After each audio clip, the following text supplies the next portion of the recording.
અંકલેશ્વરના ભરણ ગામ નજીક વાછરડા ભરેલા ટેમ્પોને રોકવા અકસ્માતમાં જીવદયા પ્રેમીઓ સામે હત્યાના પ્રયાસનો ગુનો દાખલ થઈ ગયો છે।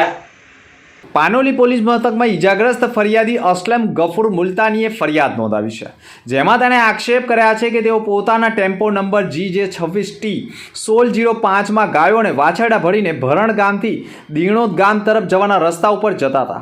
તે વખતે સામેથી આવેલી ગાડીના નીરવ પટેલ, ભરત ભરવાડ અને નેહા પટેલ તથા અન્ય એક મળી 4 જણાએ ભેગા મળી ટેમ્પોને રોકવા અકસ્માત કરી ટેમ્પો રોડની સાઈડ નીચે ઉતારી દેતા ટેમ્પો ચાલક ઈજાગ્રસ્ત થવા સાથે તેને માર મારતા ગંભીર ઈજાઓ થતા સારવારથી ખસેડવામાં આવ્યો હોવાનો આક્ષેપ થયો છે।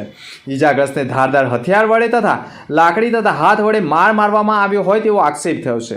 મોઢાના ભાગે તથા હાથ ઉપર મારામારી કરતા ડાબી આંખની સાઈડ ઉપર મારામારીમાં ફ્રેક્ચર કરી ગરદનના પાછળના ભાગે બીજા મણકામાં ફ્રેક્ચર તથા કપાળમાં ફ્રેક્ચર કરી મગજમાં બ્રેન હેમરેજ જેવી ગંભીર ઈજાઓ પહોંચાડી હોવાના મેડિકલ રિપોર્ટના આધારે આખરે પોલીસે જીવદયા પ્રેમીઓ સામે મારામારી અને હત્યાના પ્રયાસ સહિત IPCની કલમ હેઠળ ગુનો દાખલ કરી ધરપકડના ચક્રો ગતિમાન કર્યા છે। અત્રે ઉલ્લેખનીય બાબત એ પણ છે કે સમગ્ર ઘટના ટેમ્પો રોકવા માટે સર્જેલ અકસ્માતનો જે તે સમયનો લાઈવ વિડીયો પણ સામે આવ્યો છે।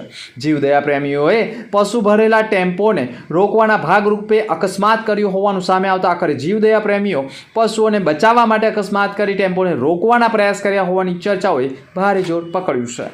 અત્રે ઉલ્લેખનીય બાબત એ પણ છે કે જે સમગ્ર ઘટનાનો લાઈવ વિડીયો સામે આવ્યો છે તેમાં ટેમ્પો ચાલક બીજી સાઈડથી ભાગવાની કોશિશ કરી રહ્યો હોય અને અકસ્માત સર્જાયો હોય તેવું પ્રથમ દ્રષ્ટિએ દેખાઈ રહ્યું છે, જેના કારણે ટેમ્પો ચાલકે સામેથી અકસ્માત કર્યો હોવાની ચર્ચાઓ ભારે જોર પકડ્યું છે।